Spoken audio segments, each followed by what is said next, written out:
You know, PK, with all due respect, Yeah. you're part of the media. The people who have completely ruined the narrative. Because the first question they would ask is, why isn't the public school working? Why do people have the need to take their children to private schools? It's because we, the middle class, have been so permissive to governments over the year, ruining our systems. What are you doing currently to make sure the public school, the public amenities, the railway line or the railway services are back and running? And with all these taxes and tariffs that the government is imposing and trying to collect, what is it? You as a member of parliament, what are you doing?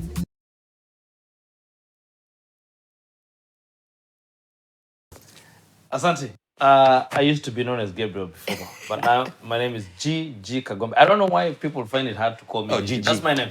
GG. That's my formal name, and I don't know why you got that name, but then anyway. GG Kagombe. As you want to introduce me, we're in South Africa, so Karibu to Cape Cape Town. Town. Maybe we have a different name in Cape Town. Okay. Well, in the forum also we have the leadership from Cape Town, starting with Paul Kagiri. We have Dr. Charles Omolo from UCT. We have Pastor Musili. We also have Pauline Wanjiro Mboro, and we also have some members of the community. Welcome to the show. Mheshimiwa, Yes. how is Cape Town, the mother city? Must be. It's very interesting, actually. Been around here. This is my sixth day. Okay. And I love it. Yes. I've not been able to do what traditionally or conventionally people will want to do, because the first thing probably is to do the Table Mountains. Yeah. I've not done the Table Mountains, but I've been seeing them right from my hotel. And I think by that I imagined that I had done the Table Mountains. But I must say that there's so much to do within Cape Town. All right. That I've not been able to finish everything. Okay. But I can say I have been to maybe 3 vineyards and wineries. Yes. And they've been interesting. All right. Karibu sana tena. Asante. Now, who is Gigi Kagombe? Gigi Kagombe is your guy next door. Okay. Just a guy next door. Okay. Maybe the privilege to serve as the member of parliament for Gatundu South. Okay. By the grace of God and the magnanimity of the people of Gatundu South. Yes.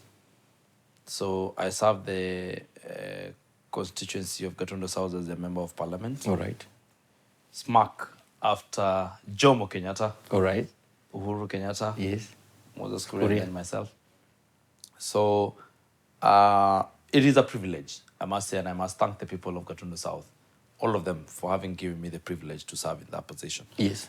Other than that, I would say Gigi is your guy next door, completely. Well, mtu wa watu. Ni mtu wa watu. A man on the street. Ni ule jamaa tu on street. Okay. Ule jamaa mnakutana naye, mnafanya biz. Yes. But I am a trained economist. Okay. With the practice of macroeconomics for 15 years.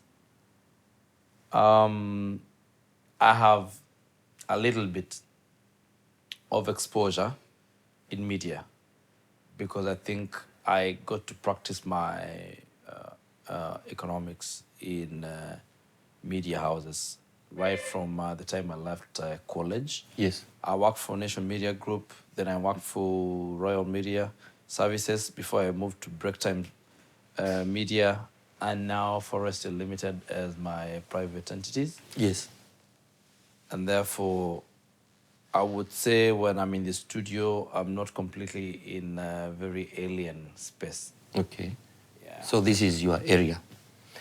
Well, thank you so much for that introduction and such a heavy and rich resume, I would say. So anyway, as a member of parliament, you have the privilege of traveling a lot, and which I believe it's a good thing. And you, as member of parliament, you do a lot of benchmarking in terms of economic issues, in terms of social welfare of Kenyans, of different countries, And one issue that comes across that as Kenyans in diaspora, we are worried. And that's why we really wanted you to and we really appreciate you coming to the podcast, is the issue of tax in Kenya. That would be double taxation. That would be the tax in terms of individuals, those who are willing to relocate back to Kenya. That would be the issue of small SMEs doing business and the tax requirement that the government imposes on them, or the requirement they need to meet in terms of tax matters. And at this juncture, I would like to welcome you to give us an overview and the reason why, in terms of the tax bracket. Just remember, the tax bracket currently has moved, for individuals, has moved from 30 to 35%. Okay, that's one. Then there is a house levy, 2%, that President Ruto has introduced. 1.5%. Is it 1% or 2%? 1.5%. 1.5%. That is a house levy. And then there is the issue of Ruto Care, that the government want to face the NHIF and bring the Ruto Care. And when you add up all these individual tax for the taxpayers, for natural persons, it ends up to 40%. And there's an outcry for Kenyans back in Kenya, saying, why should we have all these taxes? I'll give you an instance. If my gross salary is 100,000, then it means 40% goes to taxes and deductions. So why all this, Bwana Mheshimiwa? First of all, I would like you to know that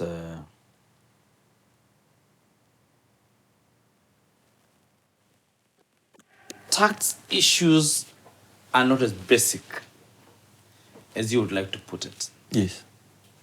So first of all, taxes are not calculated as you say, that you earn 100,000 and therefore 45% of your money goes to tax. No.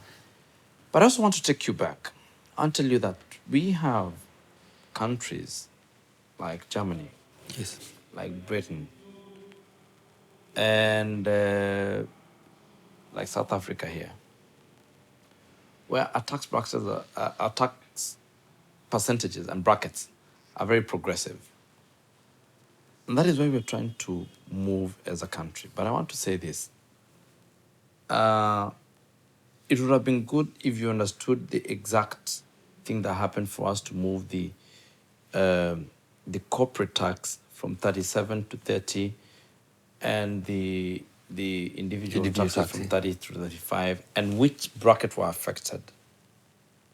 Because I always said that there was such a huge disparity between the highest paying taxpayer and the lowest. And you know, our tax brackets are progressive. You do not pay. It's not everybody who pays at 30% or 35%. So the people who pay that, yes. Allow me some time, okay. Because I think you call me here for a reason. You call me to explain things that you're unable to explain. Otherwise, you would have had an interview by yourself and you would have said it. Yeah, I just wanted to. So I want to say this. What we had is that the people who were paying at 30%, yes, previously, yes, only counting for 2% of Kenyans. 2%. These are the people that everybody wants to look at and say that they earn a lot of money. These are members of parliament. This is us. This is anybody earning from 600,000 and above. Yes. These are the people that the common mwananchi wants to vilify and fight. And these are the people who are saying, please, pay up. You're the same people who use the money most. You're the biggest taxpayers, and therefore you're biggest consumers of your taxes. You're the people with the biggest vehicles, so you're people who consume most fuel. So all those things, you know. And so what we're saying, we have not moved the entry bracket of people earning the minimum wage, which is 18,000 shillings. Those ones pay tax at the same level. But we said, for these people who are above 500,000 shillings every month, or people above 6 million Kenya shillings every year per annum, those are the people that we changed from 30% to 35%. But also remember that we also changed the bracket And we said we had a lot of people who are now earning money from Kenyan economy and so contributed to the GDP, but then they repatriated monies back to their countries. And we changed that, and now, therefore, we changed the infrastructure, or rather, how we computed corporate taxes. They moved from 37 to 30. But then we also started taxing money that is repatriated out of the country. Because I want you to, before we even discuss anything about tax, I want you to understand what is ailing Kenya. Okay. What is ailing Kenya is that we have the biggest deficit in the balance of payment. What that means is that when you look at what has been exported from the country, or the amount of dollars that we spent in other economies, Yes. vis-a-vis the money and the dollars that have been spent from other economies in Kenya, Balance of trade. we had a deficit Yeah. of 12 trillion Kenya shillings by September of last year. Meaning that when you go and buy a shirt that was not manufactured in Kenya, when you buy a bed that is not manufactured in Kenya, when you buy a watch that is not manufactured in Kenya, Yeah. when you buy a toothpick, everything that you buy that has not been manufactured in Kenya, you're subjecting our economy to an extra need for dollar vis-a-vis other countries. And that's why you find that our country or our shilling has been losing power against the dollar. Purely because of the demand for that dollar vis-a-vis the supply of the dollar. You only find that the people who are bringing dollar into our country are tea farmers, who we really do not respect, are flower farmers, Yeah. who really are not Kenyan, Yeah. and then everybody else is scrambling for that dollar to go and do their spending and their expenditure outside the country, including our Mitumba people. Everybody sitting in Kenya has spent, go to any homestead, including the lowest of all. You will find that everything they're using, including their stove, It's imported. including their cooking pots, including their phone, Yeah. including the toothpick in that home, including their curtain, Okay. Mheshimiwa. is not from the country. So let me explain. Okay. So this thing cannot be looked at as a tax issue. Yeah. What you're really trying to do, and what the what you call our act, which is the Finance Act, was trying to cure, Yeah. is many years, many decades of over-reliance on importation that you're trying to cure. And that is it. And number two, we as a country have 6% national savings as a function of our GDP. So The rely more only on borrowings. country that has slightly above us are non-functional countries that I don't want to mention on camera. Okay. Since you have mentioned about the corporate tax, and let me say something. I'm a tax practitioner. I do understand South African tax quite well. And if you benchmark with South Africa, I must say that South Africa has the best tax because the corporate tax in South Africa right now is 28%. The bracket, the individual bracket start with 18%, still meaning Kenya is still high, has a, the You have not understood. I want to stop you right there. Yeah. You might be a tax practitioner in the terms of computing taxes. Yeah. I am not a tax practitioner in that sense. I am an economist. You're an economist, yeah. You see, as a practitioner who just computes tax, you will not understand this. Okay. And that is why you must be quiet and let the economists. That's why we do not allow tax practitioners to run a country, because you do not know how to run it. Okay, I'm not running So the now let me country. tell you, let me explain it to you. Let me explain it to you. Yeah. This is how you run a country. Yeah, okay. You cannot compare South Africa to Kenya. Okay. Yesterday, at the invitation of a friend of mine called, why do I forget his name? I'll remember his name. Yeah. I went to CTICC for an exhibition. Yes. It was a proper exhibition with probably over 100 exhibitors. Yes. Exhibitors, rather, sorry. Exhibitors, about 100 exhibitors, because I walked around there, who are all based in South Africa, many of them in Durban, Yeah. manufacturing and giving solutions in packaging. What it tells you is that they give manufacturing packaging solutions to people who manufacture and package in South Africa. Okay. Go to Nairobi, do a ProPack like it did in last year, in 2022. The only people who exhibited who came from Nairobi were probably less than 10.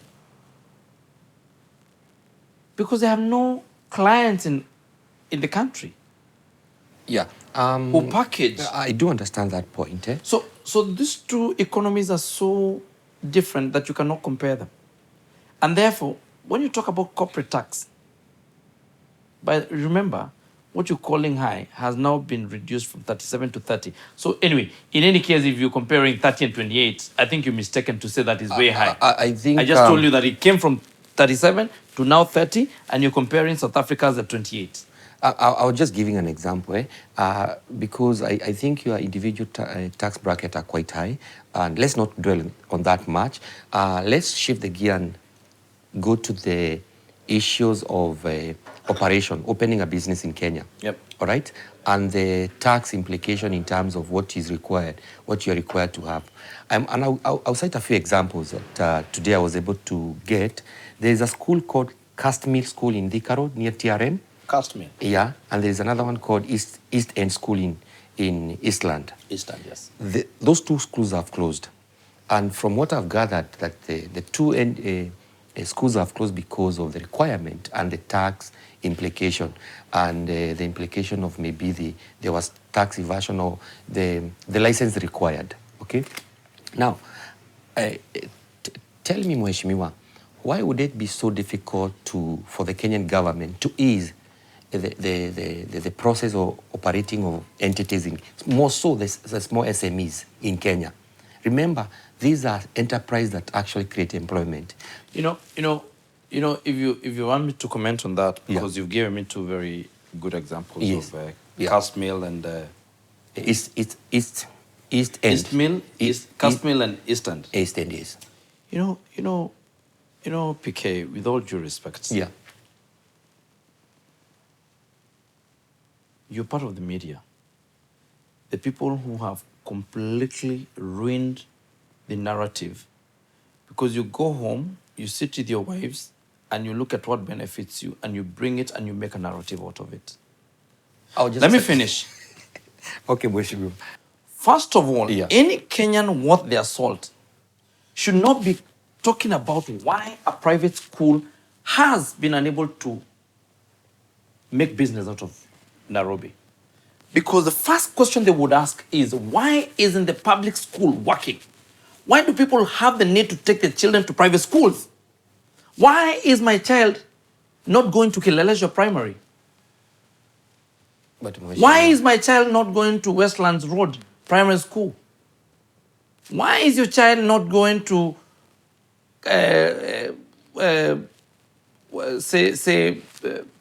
Loresho Primary School? Is because we, the middle class, have been so permissive to governments over the year, ruining our systems. And what do? When the government cannot provide good roads, what do? We go and buy big cars. When the government cannot provide good schools, what do? We go to private schools. When the government cannot provide good roads, what do? When the government cannot provide good hospitals, we go to private hospitals. So my question is, and you see, I normally refuse to be taken to a narrative by the media. I cannot discuss why a private school has been unable to make its business. Let me finish. I cannot discuss why a private school has been unable to do its business. Well, before I discuss why the public education system is not working. Once we discuss that, then you'll come to the follow-up question. But for now, let's discuss why the public schools are not working. I'll give you the reason. Okay, give us the reason. Because you chose to run away from the country. which is a good thing, to come and probably make money in South Africa. But the example that sends to the people at home is that things at home are not working, and therefore we should not follow them.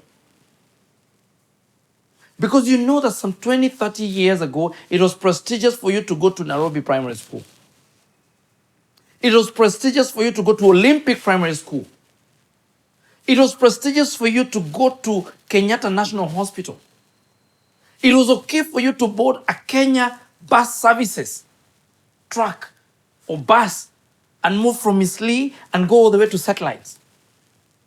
It was okay for you to board a Kenya Railways train and move from Nairobi to Kisumu through Naivasha, Nakuru, and all those other places in between. People who used to go to St. Andrew's Turi used to board the train.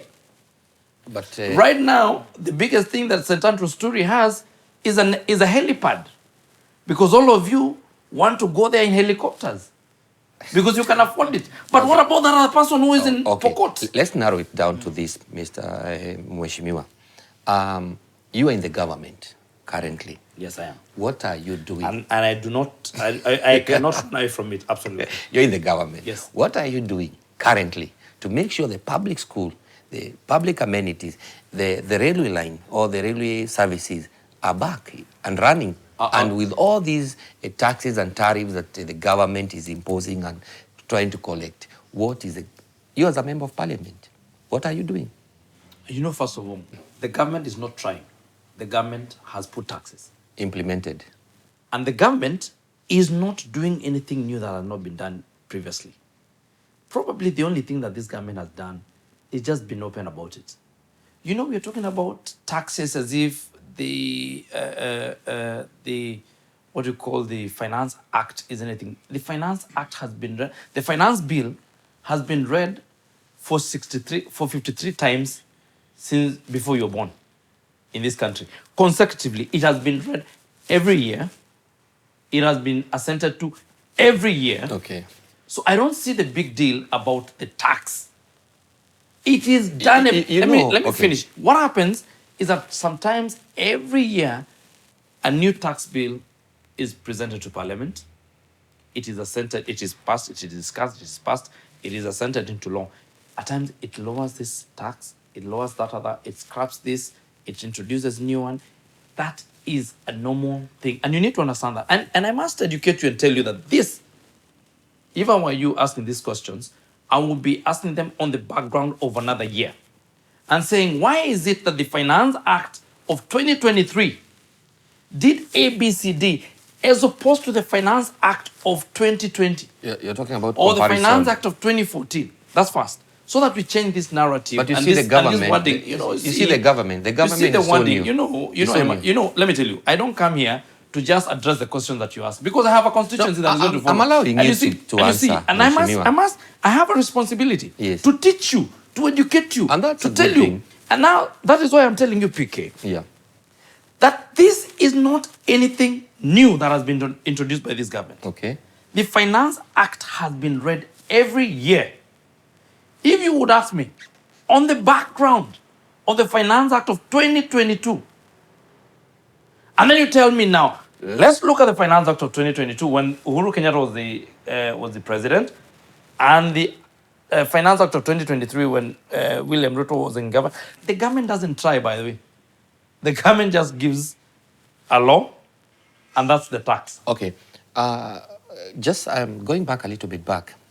Why the need then to change, to implement the route to care? First of all, I must say that I am unfamiliar completely with anything called the route to care. Okay, there is a narrative that the NHIF will be wiped out and then the route to care will come in. I am a member of parliament. Yeah. We pass laws. Yeah. I've never had anything called the route to care. All right. Well, we won't discuss. Since we have touched on that, I think the other topic I would like us to look at is the trade imbalance between South Africa and Kenya. And from the SA News government, from the government website, I was able to pull a report that South Africa exported about 6 billion in 2021, while Kenya imported against the import of 535 million. Yeah, million. So 6 billion 535.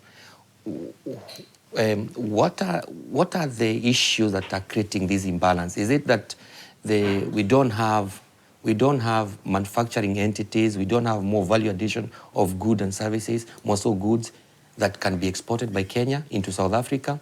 Because that's a huge deficit if you look at it.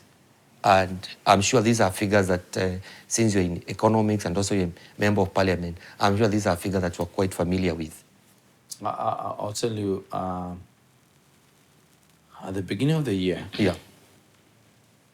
I was here with the trade minister then, Moses Kuria. Okay. And we were here for all of 36 hours to just come and sit with the Minister for Trade here, Mr. Patel. Yes, okay. That was in preparation for the visit by the President of South Africa to Kenya. Okay. And we found we had a lot of issues. Okay. Among them, trade barriers. Some of them, most of them, non-tariff barriers. For example, we came and found that exportation of avocado into South Africa from Kenya was completely impossible at that time because the requirements of the residual requirements that they gave us for avocado was completely impossible. Okay. And the same was not subjected to avocado from other economies. Okay. We were able to sort that. All right. Our tea had been subjected to, I think, 13 rands a kilo. That was completely making it very difficult to sell it. Yes. We were able to sort that, and we actually, if you know this, you know that our president, Dr. William Ruto, has been the champion of what we call Africa Continental Free Trade Area, which South Africa has ratified now. And many other countries have ratified so that we're able to do have ease of business across the continent. But if you listen to my first sentiment that I took into a maneuver, was that the situation that you mentioned between South Africa and Kenya is not unique. And that is how we find ourselves with a negative, with a deficit of 12 trillion Kenya shillings. Meaning that we buy more from outside countries than we buy from ourselves, and that we sell to other countries. I'll give you an example of tea. We only consumed in the last 1 year, in the year 2022, 2023, we only consumed 4.5% of our tea. Meaning 95.6% of our tea, 95.6 rather, was exported. Okay. But that is the only produce that we exported to that level. The rest of the money is forex direct investment, and the rest of it is diaspora remittances. So, first of all, I find it a bit untidy that we count diaspora remittances to contribute to our GDP, really, because that's part of human capital. That should essentially count as gifts. But for our GDP, we should be thinking about manufacturing and what we're actually producing as a country, such that what comes from your monies that you have made here and then you had a surplus that you sent back home. Well, we must account for it, but that should not be something that we sit as economists and discuss, because it is not created by the market forces of demand and supply. And if it is that we have demand for what we should essentially not have, because it is demand made out of poverty and not necessity for consumption. So, that done.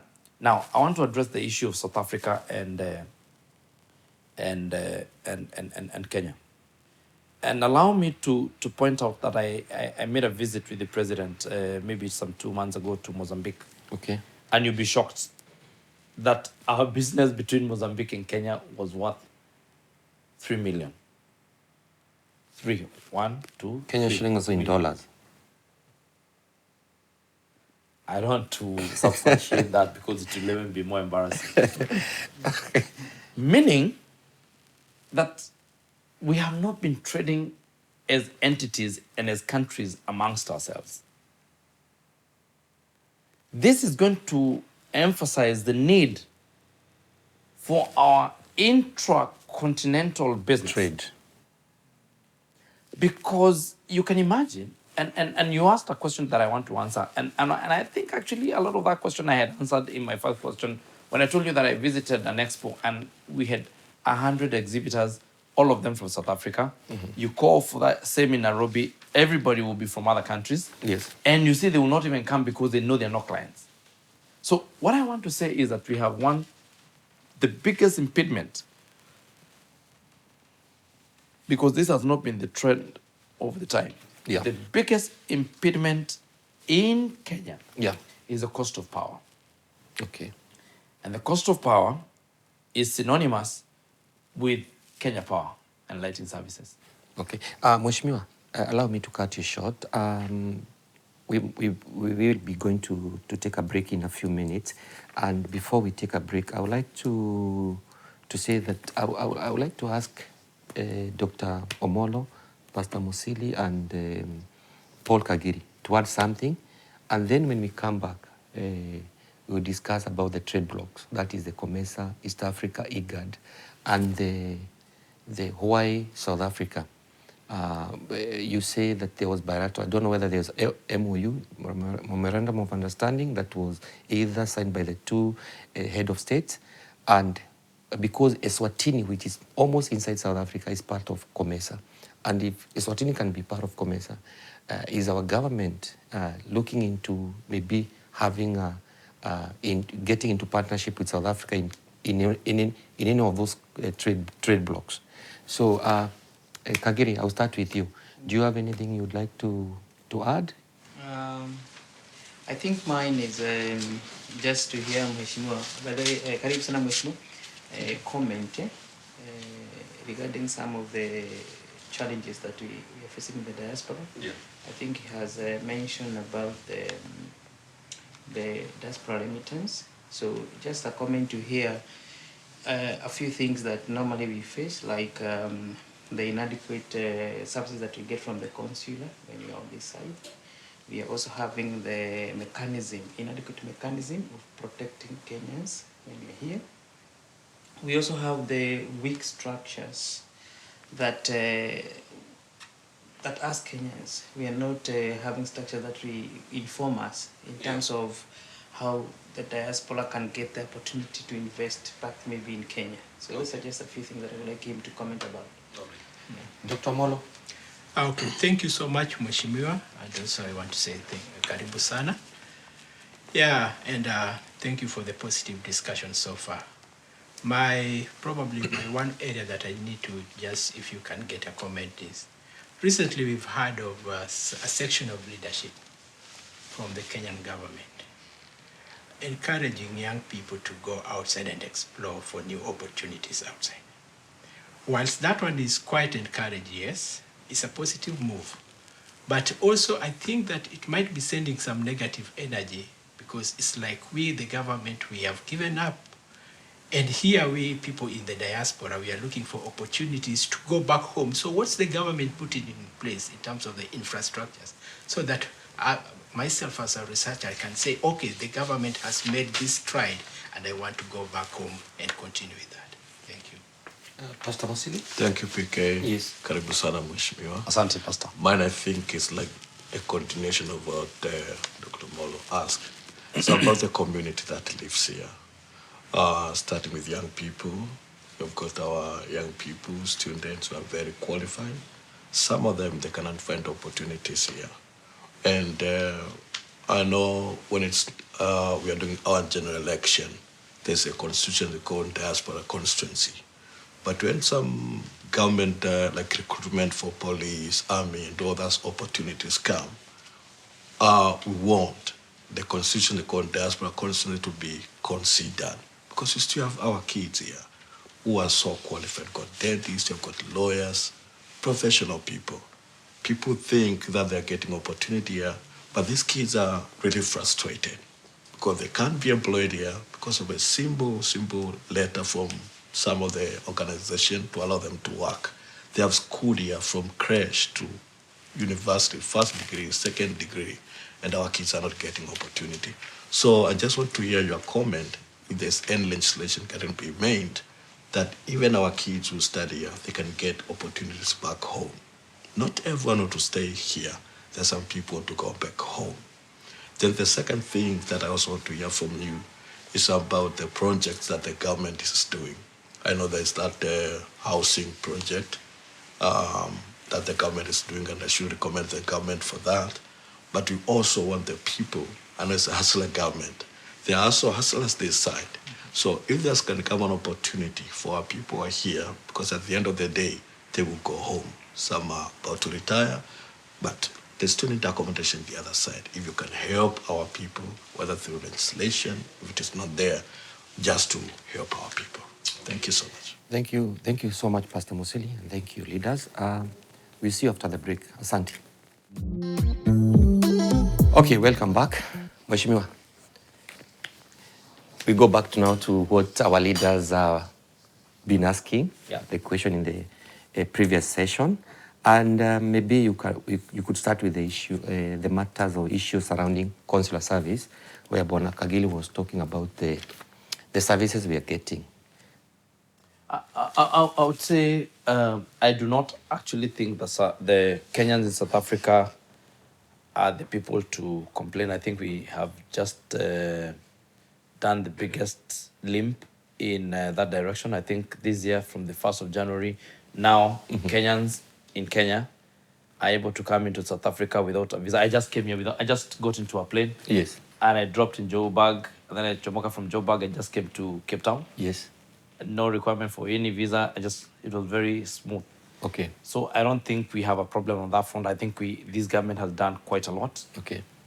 I think what would be more important to discuss on that front is our ease for business. And I think the last time I was here, we discussed with the Minister for Trade, Mr. Patel, about how to create ease of business. And we are saying maybe we need to start something that we call Kenyan go-downs in Cape Town, in Joburg, in Durban, in other cities, so that we are able to facilitate our exports into this country easily, so that you know that there's a place you can go and get a Kenyan avocado and now go and proceed into retail businesses, and so many ways. So I think what we now need more of like what Chinese have, Chinese malls on Chinatown. Well, that would be one way. Okay. And I think that would be a functional way because it is functioning in other countries, and the Chinese have done it in our countries and other countries, and it's working. And but also more so if we could change that and improve on it as Kenyans and see that we want to channel our businesses in a better way. And that is why we're saying that we have introduced something called Kenya Export Promotion Levy that is now going to help. That is money that you're collecting from Kenyan imports into Kenya, and then supporting people who are doing exports. Okay. And so that we have someone here who is completely divorced from our consular to come and help do business. So KEPROBA, Kenya, the board that is in charge of promotion of exports, will have soon. We already negotiated for 3 go-downs in South Africa. Okay. And then we'll have them manned by someone from the Ministry of Trade in Kenya to help help ease business. Okay. Especially when it comes to exportation. Will you be having one in South Cape Africa. Town? Yes. And most Joburg? definitely. Cape Town, Johannesburg, Durban. and Durban. Okay. Thank you for that question. I think Dr. Molo had asked. Yes, Dr. Omolo asked a very interesting question. Yes. And very dear to me. And thank you, Dr. Omolo, for your question, because I think it goes to my first point. And I said, we must think whether we must decide if we're Kenyans living in South Africa or we're South Africans who intend to live in Kenya. If you're Kenyans living in South Africa, then your first allegiance is to Kenya. And therefore, what happens in Kenya must concern you. How we build structures, political structures, business structures, and every other structure in Kenya should be important to you. And that is why the question is asking whether what we're doing to make sure that there's space for people to come outside and plug into its expertise. When people go outside, and I want to connect that with what Pastor Musili asked, Yes. is that do we have space for people who are trained in UCT? Do we have space for them? Do we have space for someone who's been doing aeronautical engineering in Nairobi? And that is one of the things that we said, that when we saw that as a practitioner in the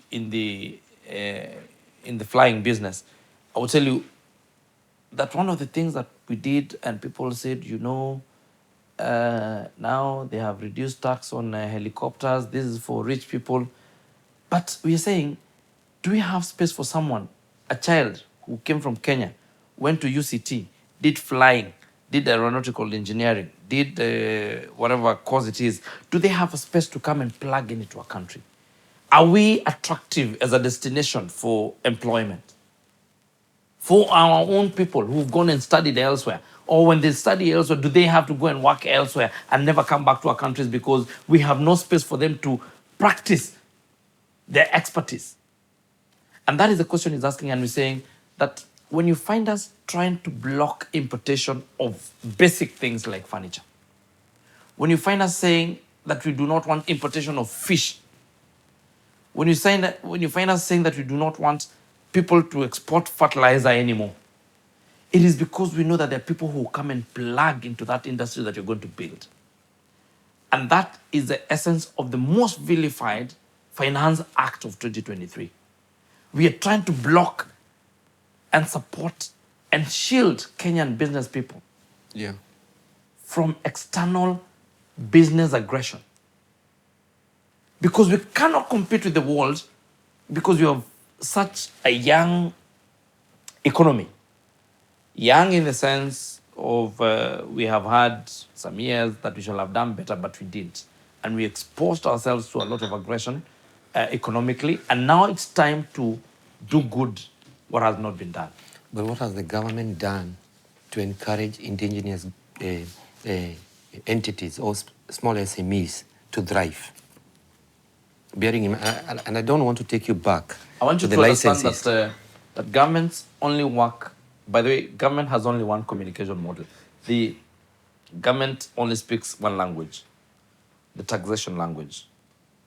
And government encourages you to buy that pen when it reduces tax on buying that pen, and discourages you from buying this table by increasing tax on this table. Government speaks only one language when it comes to business. The approach, So what the government has spoken this 1 year is that anything that we think can be done in this country without exposing our people to drastic changes.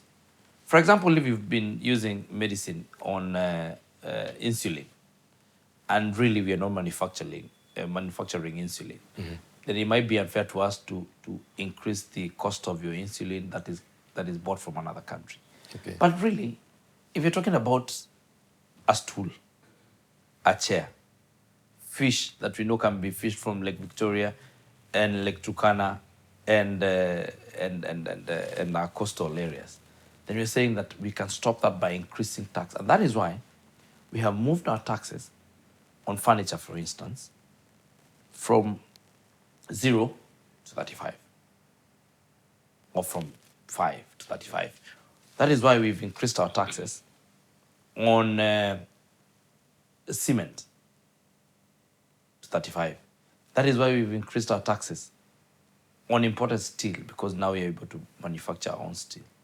That is why we've increased our tax on things like doors and other construction inputs that we know can be done from our country. Okay. To a level so that we now start protecting people. Someone who made a door and the door was retailing at 1,000, but someone was able to import a door from China and bring it at 900. Now they cannot sell it. So the person who was able to sell their door at 1,000 is going to have a market. All right. That is the language the government speaks. That is the economic language. Because you know the government cannot pick a mic and come and telling you, now start your manufacturing business. No, it doesn't happen like that. Government creates laws, and then it creates an environment, an enabling environment for people to practice that business. All right. Mheshimiwa, let's now look, okay. Let's look at, you wanted to say something? No, I'm still waiting on his response. Okay.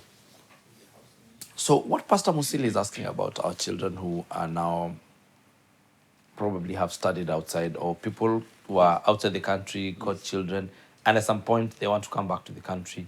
And we have things like our police service, our military services, and when we do our recruitment, we ask the people in diaspora to come and vote. We never ask them to come and participate in such recruitments for police and other things like that. And when they come, we want to ask them for a KCSE certificate, and maybe someone went to another jurisdiction, and they do not have that.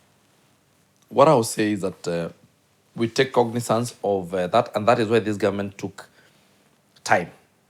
And for the first time since independence, we now have a State Department that is purely in charge of diaspora issues. That is not just about what we have had known as the Ministry of Foreign Affairs. This is a State Department that talks about our people who were born in Kenya and are Kenyan citizens but are living in other jurisdictions, and their business ideas and all those things. So what I will do now is that I will be honest, I have not had that perspective, and I will most definitely be relaying it to our peers in charge of diaspora issues. And you can trust that I will do that, and I will. You will know that I have done it. So Trust we'll follow up. Yes. Thank you so much. Okay. Asante. Mheshimiwa, let's talk about now the intra-African trade and the blocks available. We know there is COMESA, East African Community, and IGAD. And also there is SADC in the African continent, and there is also ECOWAS. And once you are a member of these trade blocks, there are favorable terms as long as you're a member state of that trade bloc. And currently, South Africa and Kenya, they belong to different trade blocks. And we know that probably it's an assumption I'm putting, I don't want to qualify that, if Kenya and South Africa were in the same trade bloc, this could ensure the trade deficit that is there it come into a balance. Because as we had mentioned earlier, there is a huge deficit. Kindly take us through that. You know, I actually lost you a minute ago when you mentioned trade bloc. Okay. For me, I know the trade bloc ends with a C, but for me, I put a K. Why would you say that? Because it's a block. Okay. You're just blocking trade. Okay. You're just blocking trade. Okay. What is it that you want to do in COMESA, in SADC, in IGAD, in EACC? What is that thing? Yeah. What are those things? What are those cells that we've created? But you are the lawmakers. No. You should try. That is why and by the way, I've not been a lawmaker for long, but at least when I'm a lawmaker, we say that we want something called Africa Continental Free Trade Area. For me, by the way, I think all those trade barriers were done by our aggressors to make sure that we do not have free movement of capital amongst ourselves. And the faster Africans realize that, the better it's going to be for all of us. There cannot be a reason why I cannot. I was just telling you, I just gave you an example why I went to Mozambique. Mozambique is 2-3 hours flight from Nairobi. Yeah. And that we have more business with London, and London has more business with Mozambique than we have between ourselves. What nonsense is that? Yet they buy. Let me tell you. I've told you I'm in tea, and I want to give you how my tea moves from Kenya to Mozambique, so that you see who the beneficiaries of those trade blocks are. And when you say trade blocks, you must put a K. Okay. All right. It is a barrier. It's a barrier. That it is intentional. That my tea has to leave, comes from Veta on Darugo, goes all the way to Mombasa, is bought at the auction, is bought by a British company that takes it all the way, does not even take it all the way to London. To Britain because of cost, drops it somewhere in the Arab nations, packages it, Value addition.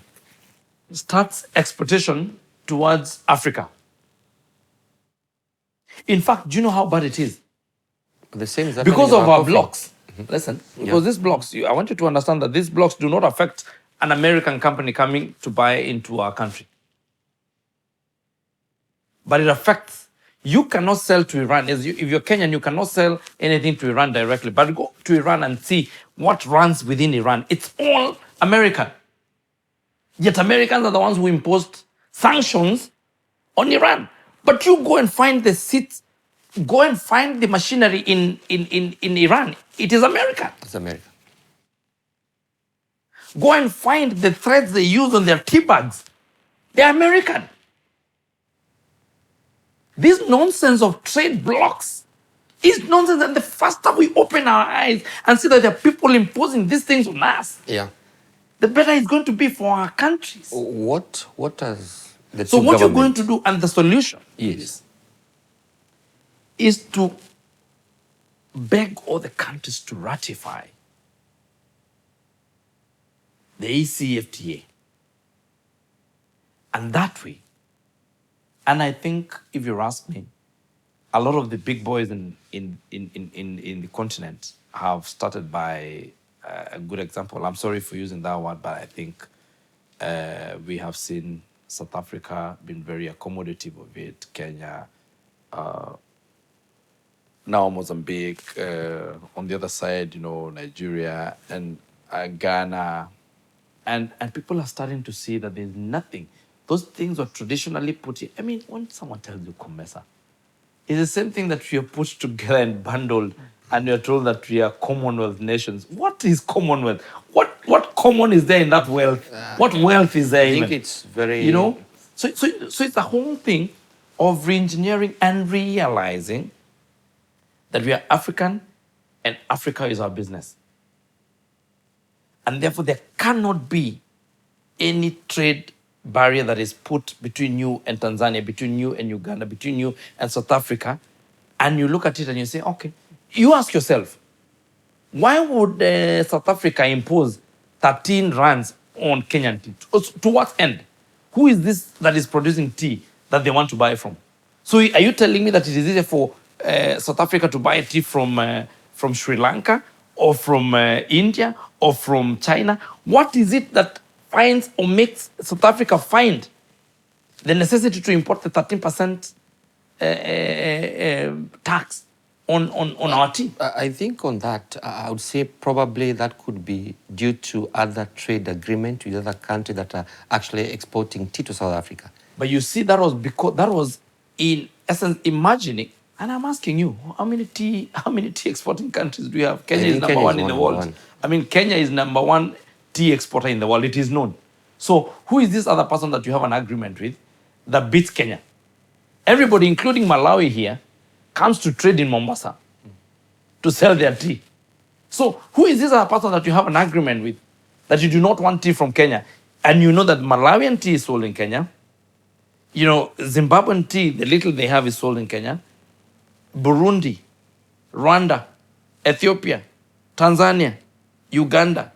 We have one common market that is in Uganda.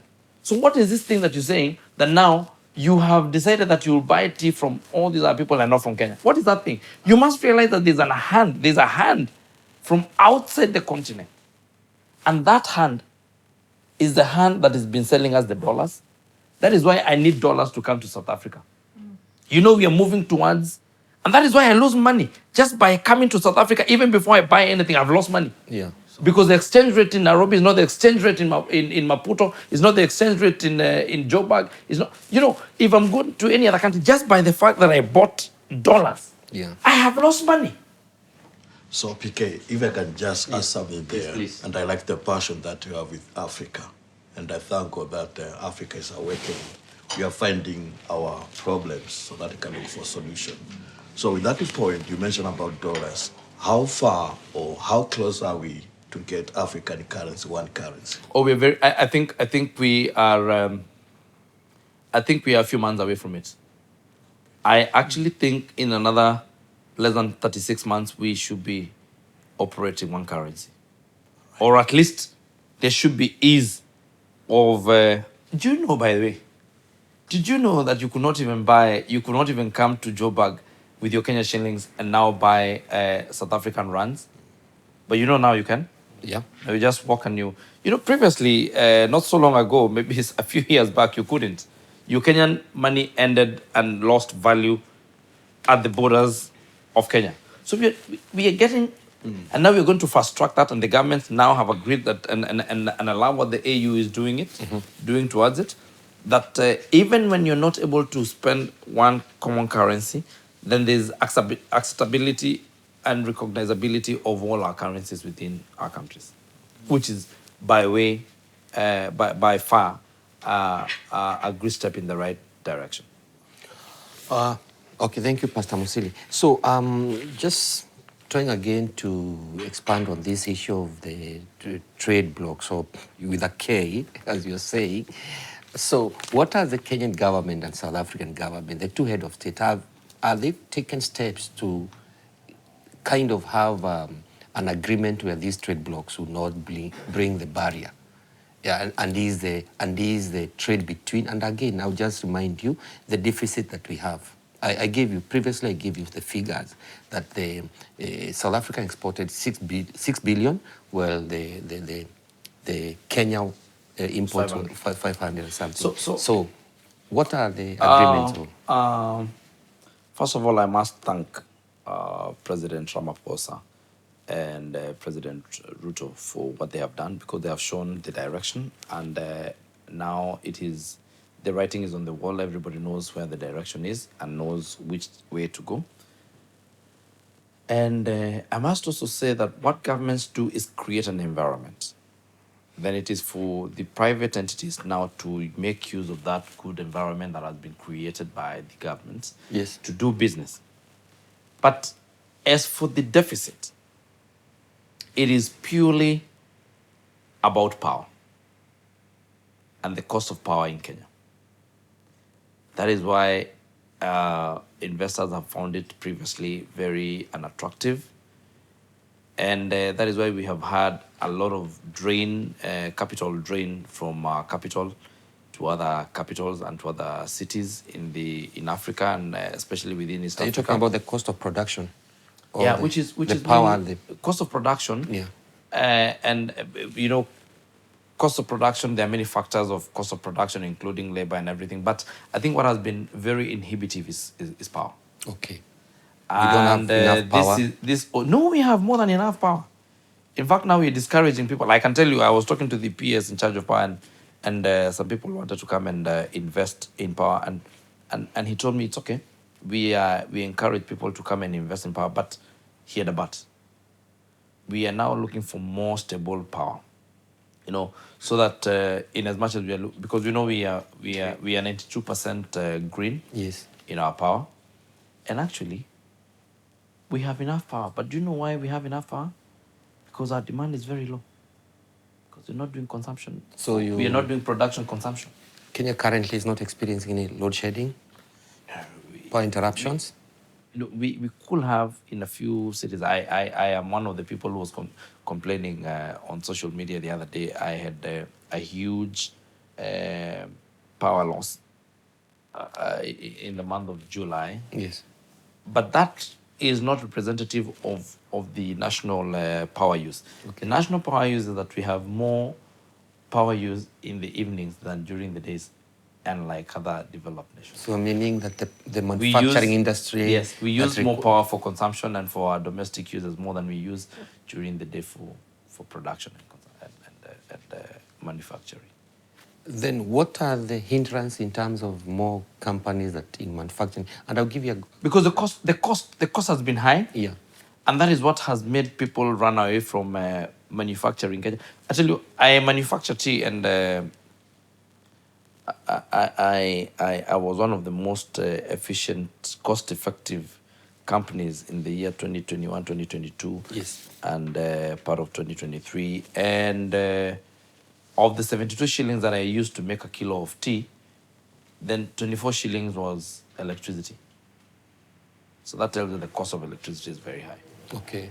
So as long as we are not done with the power purchasing agreements for Kenya Power and Kenya Power, then we're still in the bush, still in the woods. So going back to the issue of deficit, just expand on that. Is it mainly because of power? And because if the power is available in Kenya, then I would tend to believe that more investors will be more attracted to invest and start the manufacturing companies in Kenya, and value addition, all these value addition companies. We have power available, but the cost of power is inhibitive.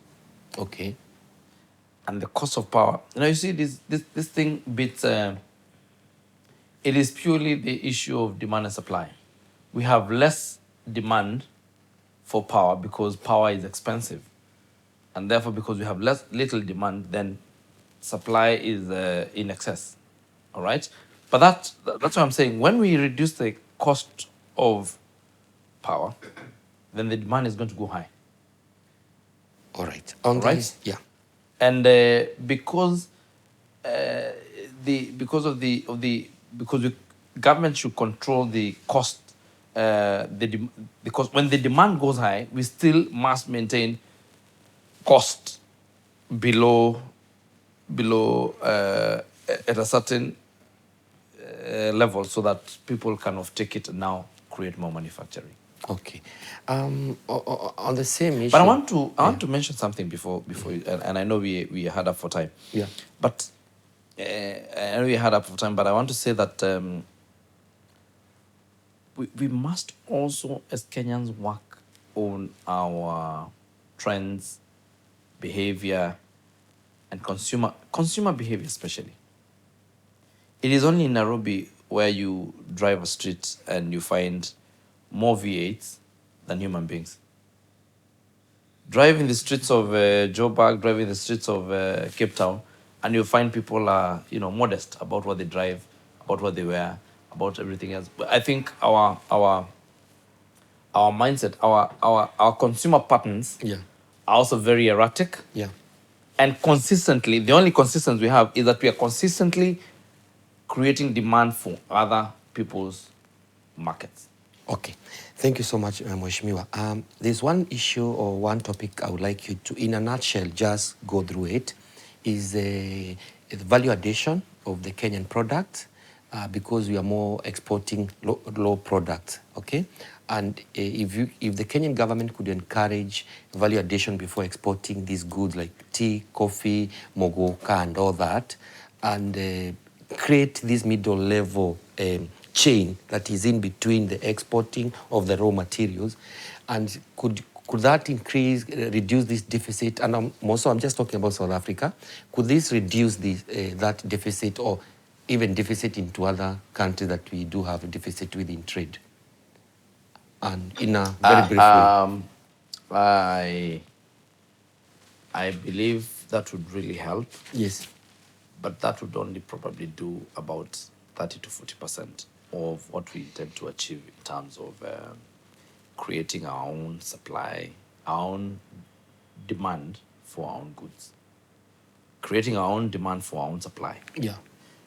And what would be more important other than, first of all, value addition, what value addition is going to do. Mm-hmm. And value addition is a cure for all our issues, is one, we shall create employment that is Yeah. going to be local. Number two, we shall diminish Yes. the demand for foreign exchange. And by that I mean the demand for dollar. And number three, Yeah. we're even going to create a name.